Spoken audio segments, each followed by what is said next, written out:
ಎಲ್ಲರಿಗೂ ನಮಸ್ಕಾರ. ಅರ್ಥಶಾಸ್ತ್ರ ಪಾಠಶಾಲೆಗೆ ಸ್ವಾಗತ. ನಾವು ಇಂದಿನ ಈ ತರಗತಿಯಲ್ಲಿ ಅರ್ಥಶಾಸ್ತ್ರದ ವಿಧಾನಗಳ ಬಗ್ಗೆ ಅಧ್ಯಯನವನ್ನು ನೋಡೋಣ. ನೋಡಿ, ಸಾಮಾನ್ಯವಾಗಿ ಅರ್ಥಶಾಸ್ತ್ರ ವಿಧಾನಗಳಲ್ಲಿ ಪ್ರಮುಖವಾಗಿ 2 ವಿಧಾನಗಳು ಬರುತ್ತವೆ. ಈ ಆರ್ಥಿಕ ವಿಶ್ಲೇಷಣೆಯು 2 ವಿಧಾನಗಳನ್ನು ಹೊಂದಿರುತ್ತದೆ. ಅವುಗಳೆಂದರೆ ನಿಗಮನ ವಿಧಾನ ಮತ್ತು ಆಗಮನ ವಿಧಾನ ಅಂತ. ಅದರಲ್ಲಿ ಮೊದಲನೇದು ನಿಗಮನ ವಿಧಾನದ ಬಗ್ಗೆ ನೋಡೋಣ. ನಿಗಮನ ವಿಧಾನ ಇದು ಡಿಡಕ್ಟಿವ್ ಮೆಥಡ್ ಆಗಿದ್ದು, ಆರ್ಥಿಕತೆಯನ್ನು ಸಾಮಾನ್ಯೀಕರಣಗಳನ್ನು ಸ್ಥಾಪಿಸಲು ನಿಗಮನ ವಿಧಾನವನ್ನು ಸಾಂಪ್ರದಾಯಿಕ ಮತ್ತು ನವ ಸಾಂಪ್ರದಾಯಿಕ ಅರ್ಥಶಾಸ್ತ್ರಜ್ಞರಾದ ಜೇಮ್ಸ್ ಮಿಲ್, ರಿಕಾರ್ಡೋ, ಮಾಲ್ಥಸ್, ಮಾರ್ಷಲ್, ಪೀಗು ಇನ್ನಿತರರು ಈ ವಿಧಾನವನ್ನು ವ್ಯಾಪಕವಾಗಿ ಇವರು ಬಳಸಿರುತ್ತಾರೆ. ಈ ರೀತಿಯ ತಾರ್ಕಿಕತೆಯಲ್ಲಿ ಸಾಮಾನ್ಯದಿಂದ ನಿರ್ದಿಷ್ಟತೆಗೆ ಅಂದರೆ ಜನರಲ್ ಟು ಪರ್ಟಿಕ್ಯುಲರ್ ಹೋಗುತ್ತೇವೆ. ಉದಾಹರಣೆಗೆ, ಬೆಲೆಗೆ ಮತ್ತು ವಸ್ತುವಿನ ಬೇಡಿಕೆಗೆ ಪ್ರಮಾಣಕ್ಕೆ ವಿರುದ್ಧವಾದ ಸಂಬಂಧವಿದೆ. ಇದು ಸಾಮಾನ್ಯವಾದ ಸಂಗತಿ. ಅಂದರೆ ಈ ನಿಗಮನ ವಿಧಾನದಲ್ಲಿ ಇದು ಸಾಮಾನ್ಯ ವಿಷಯಗಳನ್ನು ನಿರ್ದಿಷ್ಟತೆಯತ್ತ ಕೊಂಡೊಯ್ಯುವ ಒಂದು ವಿಧಾನ ಆಗಿರುತ್ತದೆ. ಇದರ ಕೆಲವೊಂದು ಹಂತಗಳು ಬರುತ್ತವೆ ನಮಗೆ. ಯಾವ ಹಂತಗಳು ಅಂದರೆ ನೋಡಿ, ಸಮಸ್ಯೆಯ ಗ್ರಹಿಕೆ. ಇದು ನಿಗಮನ ವಿಧಾನ ಪ್ರಮುಖ ಕೆಲಸ ಏನು ಅಂತಂದರೆ ಆರ್ಥಿಕತೆಯಲ್ಲಿರ್ತಕ್ಕಂಥ ಸಮಸ್ಯೆಗಳನ್ನು ಗ್ರಹಿಕೆಯನ್ನು ಮಾಡಿಕೊಳ್ಳುತ್ತೆ. ಇನ್ನು ಎರಡನೇದು ಹಂತ ಯಾವುದು ಅಂದರೆ ಊಹೆಗಳ ಪರಿಶೀಲನೆ. ಇಲ್ಲಿ ಸಾಮಾನ್ಯವಾಗಿ ಅರ್ಥಶಾಸ್ತ್ರದ ವಿಧಾನದಲ್ಲಿ ನೋಡಬೇಕಾಗಿತ್ತು ಅಂದರೆ ಯಾವುದೇ ಸಿದ್ಧಾಂತಗಳು ಊಹೆಗಳ ಆಧಾರದ ಮೇಲೆ ನಿಂತಿರುತ್ತವೆ. ಹಾಗಾಗಿ ಇದು ಊಹೆಗಳನ್ನು ಸರಿಯಾದ ರೀತಿಯಲ್ಲಿ ಪರಿಶೀಲನೆ ಮಾಡ್ತಕ್ಕಂಥ ಕೆಲಸವನ್ನು ಮಾಡೋದೊಂದು 2ನೇ ಹಂತದಲ್ಲಿ ನೋಡ್ತೀವಿ ನಾವು. 3ನೇ ಹಂತ ಏನು ಅಂದರೆ ಊಹೆಗಳ ತಯಾರಿಕೆ. ಊಹೆಗಳನ್ನು ಯಾವ ಥರ ತಯಾರಿಸಬೇಕು, ಯಾವ ಥರ ಅದನ್ನು ನಾವು ಸಾಮಾನ್ಯೀಕರಣದಿಂದ ನಿರ್ದಿಷ್ಟತೆಯತ್ತ ಹೆಂಗೆ ಕೊಂಡೊಯ್ಕೊಂಡು ಹೋಗಬೇಕು ಅನ್ನೋದನ್ನು ಇದು ಊಹೆಗಳನ್ನು ತಯಾರಿಕೆ ಹಂತದಲ್ಲಿ ನೋಡ್ತೀವಿ ನಾವು. ಇನ್ನು ಕೊನೆಯಲ್ಲಿ ಬರ್ತಕ್ಕಂಥ ಯಾವುದು ತಾರ್ಕಿಕತೆಯ ಕಡಿತ. ಇಲ್ಲಿ ಈ ಒಂದು ನಿಗಮನ ವಿಧಾನದಲ್ಲಿ ಸಾಮಾನ್ಯ ವಿಷಯದಿಂದ ನಾವು ನಿರ್ದಿಷ್ಟ ವಿಷಯದತ್ತ ನಾವು ಸಾಗೋದ್ರಿಂದ ಇಲ್ಲಿ ತಾರ್ಕಿಕತೆ ಏನಾಗುತ್ತೆ, ಇಲ್ಲಿ ಕಡಿಮೆ ಆಗ್ತಾ ಹೋಗುತ್ತೆ. ಹಾಗಾಗಿ ಇದು 4ನೇ ಹಂತದಲ್ಲಿ ನೋಡ್ತೇವೆ ನಾವು. ಇನ್ನು ನಿಗಮನ ವಿಧಾನದಲ್ಲಿ ಬರ್ತಕ್ಕಂಥ ಅನುಕೂಲ ಮತ್ತು ಅನನುಕೂಲಗಳು ಏನು ಅಂತ ನೋಡೋದಾದರೆ ಮೊದಲಿಗೆ ನಾವು ನಿಗಮನ ವಿಧಾನದ ಅನುಕೂಲಗಳ ಬಗ್ಗೆ ನೋಡೋಣ. ಇದು ಸರಳವಾದಂಥ ಒಂದು ವಿಧಾನ ಆಗಿದೆ. ಯಾಕಂದರೆ ಸಾಮಾನ್ಯ ವಿಷಯದಿಂದ ನಾವು ನಿರ್ದಿಷ್ಟ ವಿಷಯದತ್ತ ಹೋಗೋದ್ರಿಂದ ಇದೊಂದು ಸರಳವಾದಂಥ ವಿಧಾನ. ಹಾಗೆ ಇದು ಶಕ್ತಿಯುತವಾದಂಥ ಒಂದು ವಿಧಾನ. ಯಾಕಂದರೆ ಸಾಮಾನ್ಯ ವಿಷಯ ಆಗಿರೋದ್ರಿಂದ ಸಾಮಾನ್ಯ ಜನರಿಗೆ ಎಲ್ಲ ವಿಷಯಕ್ಕೂ ಸಂಬಂಧಪಟ್ಟಂಗೆ ಇದು ಸರಳವಾದಂಥ ರೀತಿಯಲ್ಲಿ ವಿವರಣೆ ಕೊಡೋದ್ರಿಂದ ನಿಗಮನ ವಿಧಾನ ಅಂತಕ್ಕಂಥದ್ದು ಶಕ್ತಿಯುತವಾದಂಥ ಒಂದು ವಿಧಾನವಾಗಿರುತ್ತೆ. ಹಾಗೂ ನಿಖರತೆಯನ್ನು ಹೊಂದಿರುತ್ತೆ. ನಿಗಮನ ವಿಧಾನ ಸಾಮಾನ್ಯೀಕರಣದಿಂದ ಹೊಂದಿರೋದ್ರಿಂದ ಹೆಚ್ಚು ನಿಖರತೆಯನ್ನು ಇದು ಹೊಂದಿರುತ್ತೆ. ಹಾಗೂ ಅನಿವಾರ್ಯ. ಯಾಕಂದರೆ ಸಾಮಾನ್ಯ ವಿಷಯದಿಂದ ಇಟ್ಕೊಂಡು ನಿರ್ದಿಷ್ಟ ವಿಷಯದನ್ನು ಅಧ್ಯಯನ ಕೈಗೊಳ್ಳೋದ್ರಿಂದ ಏನಾಗುತ್ತೆ, ಇದು ಅನಿವಾರ್ಯ ಸಹ ಆಗಿರುತ್ತೆ. ಆನಂತರ ನೋಡಿ, ಈ ಒಂದು ನಿಗಮನ ವಿಧಾನದಿಂದ ಬರ್ತಕ್ಕಂಥ ಅನಾನುಕೂಲತೆಗಳು ಏನು? ಅನಾನುಕೂಲತೆಗಳಂದರೆ ಒಂದು ವಾಸ್ತವಿಕ ಊಹೆ ಅಂತ ನೋಡ್ತೀವಿ ನಾವು. ಇದೊಂದು ಅವಾಸ್ತವಿಕವಾದಂಥ ಒಂದು ಊಹೆ ಇದು. ಯಾಕಂದರೆ ಎಲ್ಲ ವಿಷಯಗಳು ಆರ್ಥಿಕತೆಯಲ್ಲಿ ಬರ್ತಕ್ಕಂಥ ಎಲ್ಲ ವಿಷಯಗಳು ಏನಿರೋದಿಲ್ಲ, ಇಲ್ಲಿ ಸಾಮಾನ್ಯೀಕರಣದಿಂದ ನಿರ್ದಿಷ್ಟತೆಗೆ ಹೋಗೋಂಗಿಲ್ಲ. ಕೆಲವೊಂದು ನಿರ್ದಿಷ್ಟತೆಯಿಂದ ಸಾಮಾನ್ಯೀಕರಣಕ್ಕೆ ಬರ್ತಕ್ಕಂಥ ವಿಷಯಗಳು ಆಗಿರುತ್ತೆ. ಹಾಗಾಗಿ ಇವ್ರು ಕಂಡುಕೊಂಡಂಥ ಒಂದು ಅನಾನುಕೂಲತೆಗಳಲ್ಲಿ ವಾಸ್ತವಿಕವಾದಂಥ ಊಹೆ ಸಹ ಇದು ಆಗಿರುತ್ತೆ ಅಂತ ನೋಡ್ತೀವಿ ನಾವು. ಎರಡನೇದು ಯಾವುದು ಅಂತಂದ್ರೆ ಸಾರ್ವತ್ರಿಕ ಅನ್ವಯಿಕವಲ್ಲ ಅಂತ. ಯಾಕಂದ್ರೆ ಇದು ಎಲ್ಲ ಕಡೆಯೂ ಅಪ್ಲೈ ಆಗೋಂಗಿಲ್ಲ. ನಾವು ಉದಾಹರಣೆಗೆ ಹೇಳಿದ್ವಿ ನಾವು ಏನು ಅಂದ್ರೆ ಸಾಮಾನ್ಯ ಬೆಲೆಗಳ ಮಟ್ಟ ಅಂದರೆ ನಿರ್ದಿಷ್ಟ ಬೆಲೆಗಳ ಮಟ್ಟ, ಜೊತೆಗೆ ಸಮಗ್ರ ಬೇಡಿಕೆಯಿಂದ ಸಮಗ್ರ ಪೂರೈಕೆ ಅಥವಾ ಸಾಮಾನ್ಯ ಬೇಡಿಕೆಯಿಂದ ಸಮಗ್ರ ಪೂರೈಕೆ ಅಂತ ನೋಡಿವಿ ನಾವು. ಅಲ್ಲಿ ಇದು ಸಾರ್ವತ್ರಿಕವಾಗಿ ಇದನ್ನು ಅನ್ವಯಿಸಲಿಕ್ಕೆ ಸಾಧ್ಯ ಇಲ್ಲ ಅಂತ ನೋಡ್ತೀವಿ. ನೆಕ್ಸ್ಟ್ ಬರೋದು ಯಾವುದು, ತಪ್ಪಿದ ಪರಿಶೀಲನೆ. ಇಲ್ಲಿ ಪರಿಶೀಲನೆಗೆ ಏನಾದರೂ ಒಳಪಡೋದಾದರೆ ಇಲ್ಲಿ ಹೆಚ್ಚಾಗಿ ಪರಿಶೀಲನೆಗೆ ಒಳಪಡ್ತಕ್ಕಂಥ ವಿಷಯಗಳನ್ನೋದು ತೆಗೆದು ಹಾಕ್ತಕ್ಕಂಥ ಸಾಧ್ಯತೆಗಳು ಹೆಚ್ಚಾಗಿರುತ್ತವೆ. ಹಾಗಾಗಿ ಇದರದೊಂದು ಅನಾನುಕೂಲ ಯಾವುದಂದರೆ ತಪ್ಪಿದ ಪರಿಶೀಲನೆಗಳು ನಮ್ಮನ್ನು ತಪ್ಪಿಸ್ತಕ್ಕಂಥ ಹೆಚ್ಚುವರಿ ಸಾಧ್ಯತೆಗಳು ಇರ್ತವೆ. ಆನಂತರ ಅಮೂರ್ತ ವಿಧಾನ ಅಂತ ಬರುತ್ತೆ. ಮೂರ್ತ ವಿಧಾನ ಅಂದರೆ ಕಣ್ಣಿಗೆ ಕಾಣುವಂಥದ್ದು. ಅಮೂರ್ತ ವಿಧಾನ ಅಂದರೆ ಕಣ್ಣಿಗೆ ಕಾಣಲಾರದಂಥ ವಿಧಾನ. ಅಂದರೆ ನಿಗಮನ ವಿಧಾನ ಯಾವ ಥರ ಇದೆ ಅಂದರೆ ಇದು ಅಮೂರ್ತವಾದಂಥ ಒಂದು ವಿಧಾನವನ್ನು ಹೊಂದಿರುತ್ತೆ. ಆನಂತರ ಇದು ಸ್ಥಿರವಾದಂಥ ವಿಧಾನ. ಇದು ಚಲನಾತ್ಮಕತೆಯನ್ನು ಹೊಂದಿಲ್ಲ. ಇದು ಸ್ಥಿರವಾಗಿರುತ್ತೆ. ಹಾಗಾಗಿ ಇದನ್ನು ಒಂದು ಅನಾನುಕೂಲದಲ್ಲಿ ಒಂದು ಪಟ್ಟಿಯಲ್ಲಿ ಇದನ್ನು ಸೇರಿಸಿರ್ತೀವಿ. ಜೊತೆಗೆ ಬೌದ್ಧಿಕ ಆಟಿಕೆ ಅಂದರೆ ಹೆಚ್ಚಾಗಿ ಬೌದ್ಧಿಕ ಸಾಮರ್ಥ್ಯನ ಹೊಂದಿರೋದ್ರಿಂದ ದೈಹಿಕ ಸಾಮರ್ಥ್ಯ ಅಂದರೆ ಶ್ರಮ ಸಾಮರ್ಥ್ಯ ಅನ್ನೋದು ತಳ್ಳಿ ಹಾಕಲ್ಪಟ್ಟಿದೆ ಅಂತ ನೋಡ್ತೀವಿ. ಇನ್ನು ಕೊನೆಯಲ್ಲಿ ಬರೋದು ಯಾವುದಾದ್ರೂ ಇದರದ್ದು ಒಂದು ಅಂಶಗಳು, ಮೂಲ ಹಂತಗಳು ಅಥವಾ ಮೂಲಾಂಶಗಳಂತ ನೋಡ್ತೀವಿ. ಯಾವುದು ನಿಗಮನ ವಿಧಾನದ ಮೂಲ ಅಂಶಗಳಂತ ನೋಡ್ತೀವಿ. ಇದರ ಮೊದಲನೇದು ಯಾವುದು ಅಂದರೆ ಮೂಲಭೂತ ಆರ್ಥಿಕ ಸಮಸ್ಯೆ.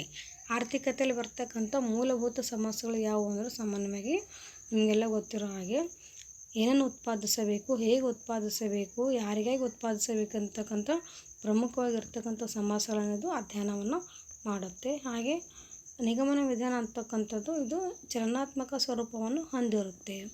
ಯಾಕಂದರೆ ನಾವಿಲ್ಲಿ ಅಮೂರ್ತೊಳಗೆ ನೋಡಿ ಇಲ್ಲಿ ಇದು ಬೌದ್ಧಿಕ ಆಟಿಕೆಗೆ ಸಂಬಂಧಪಟ್ಟದ್ದು, ಇದು ಚಲನಾತ್ಮಕತೆಯನ್ನು ಹೊಂದಿರೋದಿಲ್ಲ ಅಂತ ಕೇಸಿಂದು. ಹಾಗೆ ನಿಗಮನ ವಿಧಾನದ ವ್ಯಾಪ್ತಿಯು ಏನಾಗಿದೆ, ಇಲ್ಲಿ ವಿಶಾಲವಾದಂಥ ಒಂದು ವ್ಯಾಪ್ತಿಯನ್ನು ಇದು ಹೊಂದಿದೆ. ಹಾಗೆ ಸಮಸ್ಯೆಗಳನ್ನಿದು ನಿವಾರಣೆ ಮಾಡ್ತಾ ಹೋಗಿ ಇದು ಮಾನವನ ಕ್ಷೇಮಾಭಿವೃದ್ಧಿಯನ್ನು ಸಹ ಹೆಚ್ಚಿಗೆ ಮಾಡ್ತಕ್ಕಂಥ ಒಂದು ವಿಧಾನ ಈ ಒಂದು ನಿಗಮನ ವಿಧಾನ ಆಗಿರುತ್ತೆ. ಮುಂದೆ ನೋಡಿ ಇವಾಗ ಆಗಮನ ವಿಧಾನ ಅಂದರೆ ಇಂಡಕ್ಟಿವ್ ಮೆಥಡ್ ಅಂತ ನೋಡ್ತೀವಿ ನಾವು. ಈ ಇಂಡಕ್ಟಿವ್ ಮೆಥಡ್ನಲ್ಲಿ ನೋಡಿ ಆಗಮನ ವಿಧಾನ ಒಂದು ಭಾಗದಿಂದ ಸಂಪೂರ್ಣವಾಗಿ ನಿರ್ದಿಷ್ಟದಿಂದ ಸಾಮಾನ್ಯಕ್ಕೆ, ವ್ಯಕ್ತಿಯಿಂದ ಸಾರ್ಥಕಕ್ಕೆ ಕರೆದೊಯ್ಯುವ ತಾರ್ಕಿಕ ಒಂದು ಪ್ರಕ್ರಿಯೆಯಾಗಿದೆ. ಹಾಗೂ ನಿರ್ದಿಷ್ಟವಾಗಿ ಗಮನಿಸಿದ ಸಂಗತಿಗಳ ಆಧಾರದ ಮೇಲೆ ಸಾಮಾನ್ಯೀಕರಣ ತಲುಪುವ ಪ್ರಕ್ರಿಯೆಯೇ ಆಗಮನ ಎಂದು ಕರೆಯಲಾಗುತ್ತದೆ. ಅಂದರೆ ನಿರ್ದಿಷ್ಟವಾಗಿ ಗಮನಿಸುವ ಸಂಗತಿಗಳ ಆಧಾರದ ಮೇಲೆ ಸಾಮಾನ್ಯೀಕರಣ ತಲುಪುವ ಪ್ರಕ್ರಿಯೆ ಅದೇನಾಗಿರುತ್ತೆ, ಇಲ್ಲಿ ಆಗಮನ ವಿಧಾನ ಎಂದು ಕರೆಯಲಾಗುತ್ತೆ. ಈ ಆಗಮನ ವಿಧಾನವನ್ನು ಬೇಕೇನ್ ಅವರು ಉದಾಹರಣೆ ಮೂಲಕ ಇದನ್ನು ಅವರು ವ್ಯಾಖ್ಯಾನವನ್ನು ನೀಡ್ತಾರೆ. ಏನು ಹೇಳುತ್ತೆ ನೋಡಿ, ಇದರಲ್ಲಿ ಸತ್ಯಗಳನ್ನು ಸಂಗ್ರಹಿಸಲಾಗುತ್ತದೆ, ನಂತರ ಸಾಮಾನ್ಯ ತೀರ್ಮಾನಗಳನ್ನು ತೆಗೆದುಕೊಳ್ಳಲಾಗುತ್ತದೆ ಎಂದು ವಿವರಿಸಿದ್ದಾರೆ. ಅಂದರೆ ಸತ್ಯಗಳನ್ನು ಸಂಗ್ರಹಿಸೋದ್ರ ಮೂಲಕ ಸಾಮಾನ್ಯ ತೀರ್ಮಾನ ಕೈಗೊಳ್ಳೋದ್ರ ನಿರ್ದಿಷ್ಟತೆಯಿಂದ ಇದು ಸಾಮಾನ್ಯೀಕರಣದತ್ತ ಬರುತ್ತೆ. ಉದಾಹರಣೆಗೆ ನಿರುದ್ಯೋಗ ಸಮಸ್ಯೆಯ ಬಗ್ಗೆ 1,000 ಜನರು ತಾವು ಅಧ್ಯಯನ ಮಾಡುವಾಗ ಅದರಲ್ಲಿ 900 ಜನರು ಉದ್ಯೋಗದಲ್ಲಿದ್ದು ಉಳಿದ 100 ಜನರು ನಿರುದ್ಯೋಗಿಗಳಾಗಿದ್ದಾರೆ. ಅಂದರೆ 10% ನಿರುದ್ಯೋಗಗಳನ್ನು ಆವರಿಸಿದೆ. ಇದು ಒಂದು ನಿರ್ದಿಷ್ಟದಿಂದ ಸಾಮಾನ್ಯಕ್ಕೆ ಅನ್ವಯಿಸುತ್ತದೆ ಅಂತ ಇವರು ಉದಾಹರಣೆಯನ್ನು ಕೊಡ್ತಾರೆ. ಇನ್ನು ಈ ಆಗಮನ ವಿಧಾನದಲ್ಲಿ ಸಹ ಕೆಲವೊಂದು ಹಂತಗಳು ಬರ್ತವೆ. ಈ ಹಂತಗಳ ನಂತರದಲ್ಲಿ ಈ ವಿಧಾನವು ಸರಿಯಾಗಿ ಇದನ್ನು ಅರ್ಥೈಸ್ಕೊಳ್ಳೋಕ್ಕೆ ನಮಗೆ ಸಾಧ್ಯ ಆಗುತ್ತೆ. ನೋಡಿ ಏನು ಹಂತ ಅಂದರೆ ಮೊದಲನೇದು ಸಮಸ್ಯೆ ಅರಿಯುವಿಕೆ.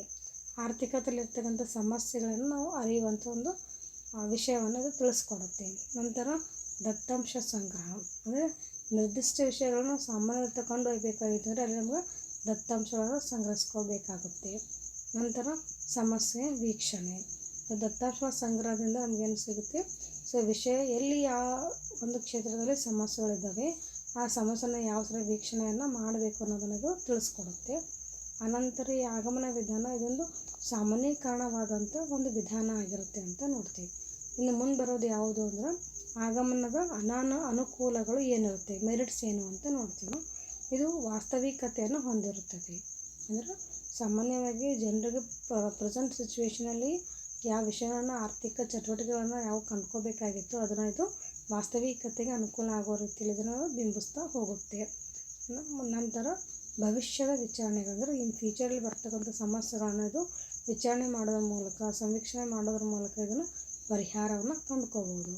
ಸಂಖ್ಯಾಶಾಸ್ತ್ರೀಯ ವಿಧಾನವನ್ನು ಇದು ಹೊಂದಿರುತ್ತೆ. ಯಾವುದು ಆಗಮನ ವಿಧಾನ ಸಂಖ್ಯಾಶಾಸ್ತ್ರೀಯ ವಿಧಾನ ಸರಾಸರಿ ಬಹುಲಕಗಳನ್ನು ಇದು ಹೊಂದಿರುತ್ತೆ.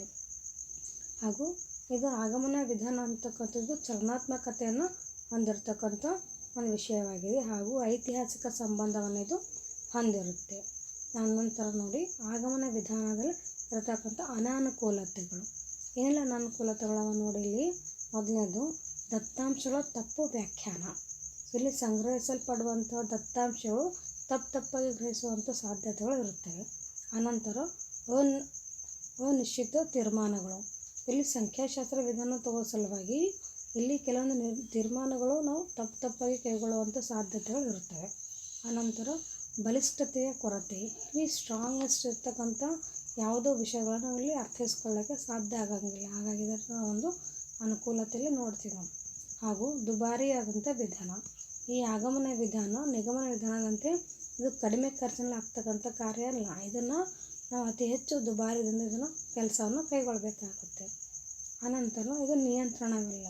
ಇದು ಆಗಮನ ವಿಧಾನ ನಿರ್ದಿಷ್ಟ ವಿಷಯಗಳನ್ನು ಸ್ಪಷ್ಟವಾಗಿ ತಿಳಿಸೋದ್ರಿಂದ ಇಲ್ಲಿ ನಿಯಂತ್ರಣದ ಇರುವುದಿಲ್ಲ ಅಂತ ನೋಡ್ತೀವಿ. ಅನಂತರ ಊಹೆಗಳನ್ನು ಸಾಬೀತುಪಡಿಸೋದು ಕಷ್ಟ.